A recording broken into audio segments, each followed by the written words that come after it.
Hello all dear friends, मैं गुलाब जी ने collection में आपका एक बार फिर से वेलकम और स्वागत करता हूं। दोस्तों, आई होप कि आप लोग बहुत ही अच्छे होंगे। दोस्तों, जैसे आपको पता है कि मैं अपडेट दे चुका हूं, मुंबई के अंदर पुराने नोट्स क्वाइन के एंटीक की एग्जीबिशन लगने वाली, जिसकी शुरुआत होगी 3 मई 2024। दोस्तों, ये 3 दिन एग्जीबिशन चलेगा, 3 मई, 4 मई और 5 मई 2024। दिन होगा फ्राइडे, सैटरडे, संडे। टाइमिंग होगा सुबह में 11 बजे से लेकर शाम में 7 बजे।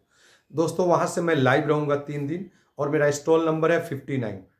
दोस्तों, कहीं से भी आप उसमें स्टॉल नंबर जो काउंटर लगे रहते उस पर लिखा रहेगा GNA कलेक्शन 59। जिस फ्रेंड के पास अच्छा कलेक्शन हो, मुझे आकर डायरेक्ट अच्छे प्राइस में सेल कर सकते हैं। दोस्तों, मैं पार्ट 1 बता चुका हूं कि एग्जीबिशन के अंदर, मुंबई एग्जीबिशन के अंदर कौन से आइटम बिकेंगे। इस वीडियो में मैं बताने वाला हूं मुंबई क्वाइन एग्जीबिशन में कौन से सिक्के और नोट नहीं बिकेंगे। कारण क्या है, बहुत दूर दूर से हमारे व्यूअर सब्सक्राइबर आ जाते हैं और कॉमन चीज लेकर आते हैं। उनको लगता है कि पुराना है तो बहुत महंगा होगा। दोस्तों, मैं आज आपको एकदम सिंपल के साथ हर चीज बताऊंगा, ठीक है। फोटो के साथ दिखाऊंगा, समझाऊंगा। प्लीज दोस्तों, ऐसा अगर आपके पास कलेक्शन हो तो प्लीज मत लेकर आना। इस वीडियो में मैं यही बताने वाला हूँ। इस टाइप का कलेक्शन हो तो कितना भी दूर हो, अगर ऐसे घूमने के व्यू से आए, आप मुंबई के बगल में से है, यानी 250-100 किलोमीटर से हैं, एक घूमने के व्यू से, जानने के व्यू से, नॉलेज लेने के व्यू से, तो ठीक है। लेकिन आप एक मकसद हो कि अरे मैं बेच के इसको अच्छा कीमत मिल सकता है, तो दोस्तों प्लीज़, ये आपकी गलत फहमी है। क्योंकि बहुत सारे फेक यूट्यूबर हैं जो फ्रॉड करते हैं। फ्रॉड क्या करते हैं, बहुत सारे जेन्यून यूट्यूबर का क्या करते हैं, वो वीडियो डालते हैं, नीचे मोबाइल नंबर लिखते हैं, फिर आप जैसे उसको कॉल करेंगे वो आपसे फीस मांगेंगे, रजिस्ट्रेशन। ये सब गलत बात है, ये सब फ्रॉड है, चीटिंग है। देखिए, एग्जीबिशन में जो अगर कोई आपसे पैसा मांगता है फोन करने के बाद या नंबर देने, समझो आपको फ्रॉड करेगा, चीट करेगा, कुछ नहीं करेगा। मैं किसी से डील करता हूं तो बेस्ट ऑप्शन होता है एग्जीबिशन के अंदर। मैं जाता हूं एग्जीबिशन में और मैं डील करता हूं। एग्जीबिशन में मेरे पास काउंटर पे आइए, किसी को अगर मान लिया आप 2000-4000 फ्रॉड को दे सकते हैं, लेकिन डायरेक्ट आप मेरे पास आएंगे तो वहां ना किसी फ्रॉड को, किसी को पैसा नहीं देना है, बिल्कुल फ्री। बहुत सारे लोग बाद में आके बोलते हैं सर मेरा 2000, 4000, 5000 लूट गया और मेरे पास कुछ हासिल नहीं हुआ। मैं बोला, अगर जो 5000 रुपये आप पहले लुटाए हैं उसी को अगर खर्च करके एग्जीबिशन अटेंड करते तो वह समझदारी और जानकारी सब मिल जाती है। दोस्तों, इस एग्जीबिशन में बताऊंगा, पहले सिक्कों के बारे में बता देता हूँ। सिक्का तो मैंने लिया नहीं है, लेकिन मैं सिक्कों के बारे में बताता हूँ कि वो चीज़ बिल्कुल नहीं बिकेगा। नोट कर लीजिएगा, 5 रुपये का इंदिरा गांधी और जवाहरलाल नेहरू का अगर सिक्का हो, 1 पीस, 2 पीस, 10 पीस, 20 पीस, मत लेकर आइएगा। उसका ज़्यादा वैल्यू नहीं होता, उसका वैल्यू होता है 15 से 20 रुपया। 5 रुपये से स्टार्ट कर रहा हूँ, ठीक है दोस्तों। फिर अब आते हैं, 5 रुपये में हो गया। 5 रुपये में जितना ब्रास का जो पीला वाला होता है, फोटो वाला, विदा फोटो वाला, कोई नहीं बिकेगा। 10 वाला जो पीला वाला आता है, फोटो वाला, यानी कॉमरेटिव डिफिनेटिव, ये बिल्कुल नहीं बिकेगा। 1-2 रेयर होता है। 10 रुपये में तात्या तोपे रेयर होता है। और 5 रुपये में जो पीला वाला है उसमें Biju Patnaik mint mark Bombay rare होता है, और एक कोम्बटे मारू यानी कलकत्ता मिंट, ये थोड़ा रेयर होता है। अब थोड़ा के लिए तो कचरा लेकर आइएगा बहुत दूर से, और हासिल होगा 000। यूएनसी का अगर क्वाइन हो तो पाउच हो तो थोड़ा बहुत 200-500 ऊपर वैल्यू मिल सकता है। 10 का तो एकदम बिल्कुल नहीं मिलेगा, 5 का थोड़ा बहुत मिल जाएगा, ठीक है। उसके बाद में आप आते हैं, 5 रुपया मैंने बता दिया, 10 रुपया बता दिया, अब 2 रुपया। 2 रुपये में स्टील वाला कोई भी सिक्का वो नहीं बिकता है, फोटो वाला कोई भी नहीं। 2 रुपये में स्टील में एक एयरफोर्स का सिक्का है, थोड़ा रेयर है, वही बिकता है, ठीक है। 5 बताया आपको, 10 बताया और 2 बता रहा हूँ। अब आते हैं 1 रुपये में। 1 रुपये का स्टील में फोटो वाला जो सिक्का होता है वही थोड़ा बहुत बिकता है, सब नहीं। और जिसमें टाइगर वाला आता है वो नहीं बिकता है, बाकी सब। उसमें ज्ञानेश्वर आता है, उसमें फैमिली वाले आते हैं, तो उसका थोड़ा बहुत रेट है। लेकिन वो क्वांटिटी में वो 100-200 फीट फोटो वाला हो तब लेकर आइए, उसमें भी रेयर स्क्वायर आते हैं। अब सोचिएगा, कॉमन 10 पीस, 5 पीस, बहुत दूर से आ गए, चलो बहुत पैसा मिलेगा। कारण क्या है कि बहुत सारे फेक यूट्यूबर है, फ्रॉड है, वो क्या करते हैं, कॉमन चीज़ों का हाई प्राइस बताते हैं। दो तरह का उन लोग का सोर्स होता है पैसा का, एक तो झूठ बोल के फ्रॉड कमा के, दूसरा होता है वीडियो का मेरा व्यू हो ज़्यादा तो यूट्यूब से पैसा कमाना। ये दो सोर्स हो सकते हैं, एक तो फ्रॉड करने का है, या यूट्यूब पे झूठ बोल के अपना व्यू बढ़ाने का। जैसे आप उसका हेडिंग देखेंगे, ये सिक्का बिक रहा है लाखों में, 2 लाख में, ये सब सारी झूठ बातें होती हैं। आप लोग बहक जाते हैं ज़्यादा ज़्यादा पैसा देख के, कि कहावत है ना, लालच बुरी बला है। पैसे कमाना बुरी बात नहीं, लेकिन एक तरीका है, एक सिस्टम बनाया गया है, उससे आप कमाइएगा तो आप हमेशा टेंशन फ्री और रिलैक्स रहिएगा, ठीक है दोस्तों।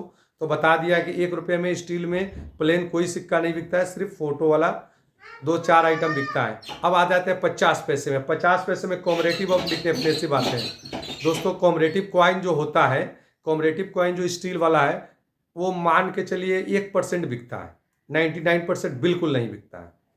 ठीक है। अब आते हैं उसमें प्लेन। प्लेन कोई नहीं बिकता है, एक दो आइटम है जो बिकता है। 50 पैसा स्टील में, एक 93, एक 97, यही 2 ईयर का बिकता है। अब उसके लिए बोलिए इसमें रेयर कौन स्क्वायर, तो उसके लिए मेरा वीडियो देखिए, या तो गाइड बुक खरीदिए, या तो एग्जीबिशन में आइए तो पता चलेगा। 3 ऑप्शन है। ठीक है दोस्तों। अब आते हैं 25 पैसे। 25 पैसे में सिर्फ गेंडा वाला बना हुआ है, स्टील की बात कर रहा हूँ। तो स्टील में कोई भी गेंडा वाला वो नहीं बिका। एक सिर्फ 1993 हैदराबाद में थोड़ा रेयर होता है, वो हो तो लेकर आइए, नहीं तो अन्यथा बाकी सारा गेंडा होगा कॉमन है। कॉमन मतलब ₹1.50 ही वैल्यू होता है। यूएनसी हो तो कोई कलेक्टर ₹2 ₹4 में ले सकता है, ₹5 में लग सकता है, उससे ज़्यादा उसकी वैल्यू नहीं होती है। ये आप कान खोलकर आंखों से समझ लीजिए इस वीडियो को देख के। ये सब ऐसा कलेक्शन हो तो मत लेकर आइएगा प्लीज। ठीक है। हाँ, और उसके बाद में क्या होता है, अल्युमिनियम में आते हैं। अल्युमिनियम में जो कॉमरेटिव कॉइन होते हैं, जो फोटो वाला है, वो भी यूएनसी हो तो ही बिकता है, कॉमन हो डिफिनेटिव हो तो कोई नहीं बिकता है। एक दो रेयर है। अब एक दो रेयर के लिए एक बोझा लेकर आइएगा, यूज किया लेकर आइएगा, कोई फायदा नहीं होगा आपको। अब 25 पैसे में डिफिनेटिव क्वाइन भी नहीं बिकता है, ना के बराबर। ₹2 ₹3 वैल्यू होता है। उसमें 2-3 आइटम रेयर है, जस्ट मैं बता देता हूँ। एक 1980 बॉम्बे मिंट रेयर होता है, एक 89 हैदराबाद मिंट रेयर होता है, एक 1984 हैदराबाद मिंट थोड़ा सा स्केयर होता है। एक यही सब रेयर है, अगर ऐसा हो तो ही लाइएगा, इसके अलावा सब मोस्टली कॉमन है। ठीक है दोस्तों। अब इसमें जो कॉमरेटिव कॉइन आते हैं 25 पैसा में, एशियन गेम हैदराबाद में भी बिक सकता है। डिफिनेटिव में यूएनसी हो तो 5-10 रुपये का वैल्यू है, तो 5-10 पीस हो, यूज किया हुआ सामान नहीं बिकता, याद रखिएगा। डिफिनेटिव सारा यूएनसी होना चाहिए। एक दो आता है फूड फॉर ऑल, उसके बाद में एक फैमिली वाला आता है, वो हल्का कंडीशन में बिकता है, लेकिन मोस्टली कॉइन नहीं बिकता है। सिर्फ डिफिनेट कॉपर निकल में ये बिकता है, नहीं बिकता है। और साथ चलिए अब आते हैं 50 पैसे में आते हैं definitive coin copper nickel. Copper nickel Hindi में गिलट बोलते हैं। अभी मैंने 50 पैसा स्टील गिलट का बताया। ठीक है दोस्तों। तो 50 पैसे में कौन सा कॉइन बिकता है डिफिनेटिव? 78 बॉम्बे बिकता है, 1957 1957 बॉम्बे, 1959 बॉम्बे, ये 3 कॉइन बिकेगा। बाकी मोस्टली कॉमन है। एक 1983 कोलकाता बिकता है, बाकी सब नहीं बिकेगा, ना के बराबर। यूएनसी हो तो थोड़ा बहुत किसी को पसंद आए तो ले सकते हैं। चलिए अब ₹1 में आपको स्टील का बताया हुआ और कॉपर निकल की बात करते हैं। कॉपर मेरे एक रुपये में कॉपर निकल में 3-4 कॉइन रेयर होते हैं। एक 1954 सबसे ज़्यादा रेयर, 1970 2 कॉइन ये कॉपर निकल में हो गया, और वो निकल में हो गया 1950 54। और उसके बाद में आ जाते हैं 1982 6 ग्राम का होता है, बॉम्बे का बना होता है, वो एक्सट्रीमली रेयर है, वो आपको बिक जाएगा। 1983 में 3 बना है, कलकत्ता बॉम्बे हैदराबाद। हैदराबाद एक्सट्रीमली रेयर होता है, वो अच्छा कीमत मिल सकता है, बाकी नहीं बिकेगा। फिर आप आ जाइए 1991 नोएडा मिंट बिकेगा, 89 88 ये सब माइनर है, और 84 थोड़ा बहुत बिकेगा, और 86। इसके अलावा सारे डिफरेंसिव कॉइन कॉमन है। ऐसा हो तो प्लीज़ मत लेकर आइएगा। मेरा काम है सही जानकारी देना। बहुत सारे लोग उम्मीद पाल कर आते हैं, अपना पैसा समय बर्बाद करते हैं, स्टॉल पे आने के बाद उसको कुछ हासिल नहीं होता, 0 0 0, तो दिल में तकलीफ लेकर आते हैं। मेरा वीडियो देखने का मतलब मैं परफेक्ट जो चीज़ बिकता है वही बताता हूँ। ऐसा नहीं कहानी लंबा सपना दिखाने वाला बात नहीं। इस फील्ड में पैसा है, नॉलेज होना चाहिए। जब तक आपके पास नॉलेज नहीं होगा, पैसा नहीं कमा पाइएगा। अंधेरे में तीर मारिएगा, 1-2 बार मारिएगा, 1-2 बार हो सकता है आपको रेयर, आपका गुड लक हो, बाकी अब नहीं। चलिए अब नोट की बात कर लेते हैं। चलिए अब शुरू करते हैं सबसे पुराने नोट से, ₹100 का। दोस्तों ये 1962 का नोट है, लेकिन क्या ये रिपेयर नोट है या हल्का नोट है? दोस्तों बिकने को तो ये बड़ा वाला नोट कोई भी कंडीशन में बिकता है, क्योंकि इसका थोड़ा कलेक्शन शौक होता है। ये सबसे बड़ा नोट इतना बड़ा आता था 1950 से लेकर 1962-63 तक। उसके बाद में ये बंद होकर छोटा साइज में है, वो छोटा दिखाता हूँ, लेकिन कंडीशन अच्छा होने से ये बिकता है। मस्त सैंपल दिखा रहा हूँ, इस टाइप का कंडीशन जल्दी नहीं बिकता है, लेकिन ये बड़ा वाला सिर्फ नोट बिकता है। चलिए ये भी बहुत सारे लोग लेकर आते हैं, लेकिन इसका कंडीशन देख रहे हैं बहुत पुअर है। तो ये पुअर कंडीशन प्लीज़ ये सब नहीं बिकता है। ये पुअर कंडीशन में मैं लेता भी नहीं हूँ। आपके पास हो, गड्डी हो, इसका कड़क नोट हो, यूएनसी हो, तो ही लेकर आए, तो ही बिकेगा। चलिए अब इसके बाद ये वाला नोट तो एकदम बहुत कॉमन है, कोबाल्ट इशू बोलते हैं। इसमें एक ये कोबाल्ट इशू हो गया, एग्रीकल्चर, इसको एग्रीकल्चर बोलते हैं। वाइट वाला इसमें एक नोट आता है कोबाल्ट। ये 3 ही लेडीज़ का बना हुआ, बहुत सारा फेक यूट्यूबर बनाया है, 4 लेडीज़, ऐसा नहीं होता है। इसमें सिर्फ यूएनसी में बिकता है। ऐसे नॉर्मल अगर ऐसा नोट हो हल्का कंडीशन में तो 100 रुपये का 105 10 तक ही मैक्सिमम आपको वैल्यू मिल सकता है। ऐसा 10 20 50 हो तो आपको पता चला 50 नोट का अगर मान लीजिए 5 रुपये के हिसाब से 500, अगर मतलब 10 रुपये के तो 500 वैल्यू होगा पर, तो 500 के लिए तो आप नहीं खर्च कर सकते 2000, ठीक है ना। तो ये समझ लीजिए इस टाइप का लगभग यूएनसी में ही बिकता है, बाकी कंडीशन में नहीं बिकता है। चलिए अब 50 रुपये का पहले दिखा देते। तो ये विदाउट फ्लैग का नोट है, बहुत पुराना है दोस्तों। ये यूएनसी में ही वैल्यू है, इसमें 4 गवर्नर आते हैं। ये के आर पुरी का है। अगर यही चीज़ यूएनसी में होने से जल्दी बिकता है, इस कंडीशन में 100 रुपये के अंदर में बिकता है, ठीक है दोस्तों।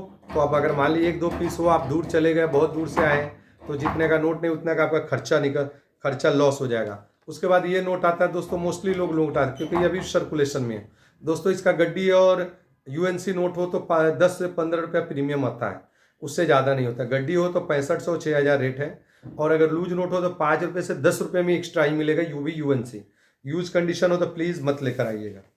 एक और लोगों के पास क्या करते हैं आदत है, ये देखिए ये 786 का नोट है। रीजन क्या है, सिंगल 786 है, मैं इसलिए दिखा रहा हूँ हल्का कंडीशन में है। 786 का नोट का मैं बार बार बता चुका, फिर भी एक बार बता। 786 का नोट कौन सा बिकता है, जिसमें आगे भी 786 हो पीछे भी हो, यानी डबल 786 हो 000, 786 हो 786 हो 000, ये आपको बिकेगा।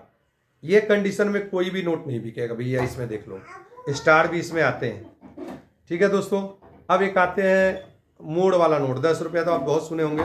ये देख लीजिए कितना बैड कंडीशन है। ये मोड़ वाले नोट सब बोलते हैं मेरे पास मोड़ वाला, इसका भी एक रूमर फैला हुआ है, किसी को 1 मोड़ चाहिए, किसी को 3 मोड़। ये सब झूठ बातें हैं, फ्रॉड बातें हैं, इस सब के चक्कर में मत पड़िए। इसका गड्डी हो या करेंसी हो तो आपको वैल्यू मिलेगा, लेकिन बहुत ज़्यादा मात्रा में हो तो मान लीजिए 1-2 पीस आप बहुत दूर से आ रहे हैं, 2 पीस आपके पास ऐसा हो, हल्का कंडीशन में एकदम नहीं बिकेगा। याद रखिएगा 2 रुपया 3 रुपया प्रीमियम मिलेगा तो आपका दिल दुखेगा, बोलिएगा 10 रुपये का 15 रुपया देगा तो, लेकिन ये बिकता ही नहीं है। किसी के पास जाइएगा तो किसी को मन हुआ तो आपकी बात रखने के लिए ले लेते हैं हम लोग भी। अब ये देखिए डायमंड इशू नोट है, ठीक है ना, ये आप देख लो कंडीशन। तो दोस्तों ये सब 5 रुपये ऊपर लिया गया, ये सब डैमेज है। ये यूएनसी कीमत में बिकता है, जो मैंने बताया है कीमत में आप समझ जाओ। ये इस कंडीशन में नहीं बिकेगा, लेकिन अच्छा होगा यूएनसी में इसका गड्डी हो। ये डायमंड इशू है, 1962 और 1957 में बना हुआ, इसको डायमंड इशू बोलते हैं, ठीक है दोस्तों। अगर ऐसा आपके पास हो तो जरूर लेकर आइएगा, ठीक है दोस्तों। एक सबसे बड़ा इंडिया का रूमर नोट, आपको तो पता ही होगा, ट्रैक्टर वाला नोट। ट्रैक्टर वाला नोट का एक बहुत बड़ा बीमारी है, कितनी बार मैं सुना हूँ, फिर भी मैं बता देता हूँ। चलिए ये ट्रैक्टर वाला नोट है। बहुत सारे 99% पीपुल अगर मेरा वीडियो देखते हैं, पुराने वीडियो मेरा नंबर है, तो मुझे यही नोट भेजेंगे। इसमें एक गांधी जी वाला आता है, वो मैं लाया नहीं हूँ, चलो इससे आप समझ लो। इसको ट्रैक्टर वाला नोट बोलते हैं, 5 रुपये का। प्लीज़ दोस्तों इस सिंगल नोट का कीमत है मात्र 6 रुपये से 7 रुपया तक, वो भी यूएनसी हो तो। इसका गड्डी का वैल्यू होता है, लूज नोट का एकदम बिल्कुल वैल्यू नहीं होता, ना के बराबर। मान लीजिए 5 रुपये का 7 रुपया मिलेगा तो आपके पास 100 पीस हो तो 200 रुपया हुआ, तो उससे कुछ फ़ायदा तो होगा नहीं। पता चला जितने का नोट नहीं उससे ज़्यादा तो आपको भाड़ा खर्चा सब लग गया। मेरा मेन मकसद है उस लोगों के लिए बताना कि जो लोग ऑनेस्ट होते हैं, गलत गलत वीडियो का होता है। मेरा वीडियो अच्छा लगे ना तो ज़्यादा से ज़्यादा शेयर कीजिए, ताकि वो लोग जो गुमराही में जी रहे हैं, जो गलत वीडियो देख के, फ्रॉड वाले का देख के कि मेरा नोट लाखों का है, 2 लाख का है, 5 लाख का है, तो उसकी आंखें खोलने के लिए मैं वीडियो बनाया हूँ। आप लोग अगर ये वीडियो को जितना शेयर करेंगे उसके हक में अच्छा होगा। मेरा तो काम है नॉलेज देना, आप वो फिर दोबारा लेकर आएंगे तो कोई फ़ायदा होगा नहीं, ठीक है दोस्तों। तो ये जो आप वीडियो नोट देख रहे हैं ना, ये थोड़ा अच्छा है, लेकिन मेरे पास हल्का कंडीशन में था, कहीं रखा गया है, तो ऐसा होगा तो मत लेकर आइएगा, ठीक है दोस्तों। इसका गड्डी हो तो लेकर आइएगा, और इसका भी गड्डी बिकेगा अच्छा से, और यूएनसी नोट हो। यूएनसी मतलब कड़क करेंसी इसको बोलते हैं दोस्तों। ये तो मैंने बता दिया। अब एक ब्लैक बोर्ड वाला, ये देखिए बहुत गंदा कंडीशन है। अब इसका प्रीमियर आपको मिलेगा 2 रुपये से 5 रुपये तक, उससे ज़्यादा मिलेगा नहीं दोस्तों। अगर ऐसा कंडीशन हो तो प्लीज़ मत लेकर आइएगा, ठीक है दोस्तों। ये हिरन वाला नोट का तो आपने सुना होगा। देखिए ये बहुत सारे लोगों के पास अभी भी पाया जाता है, लेकिन शर्त है ये कंडीशन में 20 रुपया 30 रुपया वैल्यू है। अब मान लीजिए 5 रुपया 5 पीस लेकर आए, 150 हुआ। अब कहीं देख लिया वीडियो, किसी ने 1 लाख 2 लाख बताया, वो सोच कर आएंगे तो आपको नुकसान होगा। ये 20-30 रुपये का नोट ही होता है इस कंडीशन में। गड्डी का वैल्यू होता है 8000 10 हो, करेंसी हो तो 50 रुपये का। तो दोनों पे समझ गया हो, इस कंडीशन में नहीं बिकता है। और एक ये आप तो ही जानते ही होंगे, ये चक्र वाला नोट बहुत मिलता है बाजार में, सिर्फ यूएनसी में वैल्यू। यूएनसी में 5 से 10 रुपया इसका ऊपर प्रीमियम है। गड्डी हो तो 4000-4500 की कीमत होती है, ठीक है दोस्तों। और अगर ये लूज नोट हो, करेंसी हो, तो ही उसका वैल्यू मिलेगा, ठीक है दोस्तों। अब ये एक 1957 का नोट है, ये 1957 का हल्का कंडीशन है। ये कंडीशन में 20 से 30 रुपया होता है। ये 1957 और 51 आता है। दोस्तों अगर ये यूएनसी हो तो ही बिकेगा। इस कंडीशन में, गंदा कंडीशन में बिकता है, लेकिन बहुत माइनर वैल्यू मिलेगा, मतलब 5-10 रुपया। अब उससे आप खुश होंगे कि नहीं, ये आपके दिल को देखना है। ठीक है दोस्तों, अब एक और नोट बताता हूँ, इसका मैं अलग से वीडियो बनाने वाला हूँ। यह है सी डी देशमुख का। दोस्तों ये सबसे इंडिया का रेयरेस्ट नोट है। फर्स्ट इशू नोट इसको बोला जाता है आज़ादी के बाद। ये आज़ादी के बाद और गणतंत्र से पहले नोट छपा है। अगर इसका गड्डी हो आपके पास तो 25 लाख में मैं बायर हूँ। और स्पेशल ये मुंबई साइड में ही मिलता है, मुंबई और अहमदाबाद में। अब किसके फ्रेंड के पास है मुझे तो नहीं पता। अगर जिसको बेचना है तो मुंबई में मोस्ट वेलकम, मेरे स्टॉल पे आए। ये कंडीशन में भी 10 से 15 हज़ार का इस नोट होता है। ठीक है ना दोस्तों, अगर आपके पास ऐसा नोट हो। अब इसमें बहुत सारे गवर्नर है। ये तो फर्स्ट इशू हो गया। इसमें बी रामाराव आता है, एंगर आता है, भट्टाचार्य आता है। तो ये सबका कम कीमत होता है। उस सबका 40,000 50,000 गड्डी का रेट होता है। अब ये मत समझ लेना सबका 25 लाख आप बोले हो। ये सिर्फ सी डी देशमुख के लिए वैलिड है। सी डी देशमुख का 10 रुपया का नोट है। इसमें बी रामाराव जैसे आएगा फिर उसका कीमत लाख रुपया हो जाएगा गड्डी होने से। अब बी रामाराव ये पैटर्न में, ये फुल इंग्लिश है। अब एक बी रामाराव होता है, दो तरफ नंबर होता है। ये सिंगल नंबर है, ये पूरा इंग्लिश डिजिट है। इसमें 8 को लेटर लिखा हुआ है। ठीक है दोस्तों, ये जस्ट इसका मैं अभी वीडियो बनाऊंगा अलग से। ठीक है दोस्तों, इसका पूरा डिटेल बताऊंगा। दोस्तों अगर वीडियो अच्छा लगे तो ज़्यादा से ज़्यादा शेयर करें। जितना शेयर कीजिएगा उतना लोगों को फायदा होगा। मेरा मेन मकसद है, मुझे ऊपर वाले ने नॉलेज दिया तो लोगों को शेयर करो, ताकि बहुत सारे ऑनेस्ट पर्सन है, कोई भी चीज़ को देखते हैं उसको सच मान लेते हैं। आजकल क्या होता है ना, झूठ के हाथ पैर नहीं होते, वो बहुत जल्दी फैलता है, लेकिन सच को फैलने में समय लगता है। मेरा काम है सच बताना। थोड़ा समय लगेगा लेकिन लोगों तक जरूर पहुंचेगा। दोस्तों इस वीडियो को यहीं खत्म कर रहा हूँ। जी कलेक्शन की तरफ से आप लोग का धन्यवाद। आपका दिन शुभ हो और मोस्ट वेलकम। मेरा स्टॉल नंबर है 59। मुंबई में आइए, अच्छा कलेक्शन हो, गड्डी हो, करेंसी हो, तो मोस्ट वेलकम। दोस्तों इस वीडियो को यहीं खत्म करता हूँ। आप लोग का धन्यवाद। जय हिंद।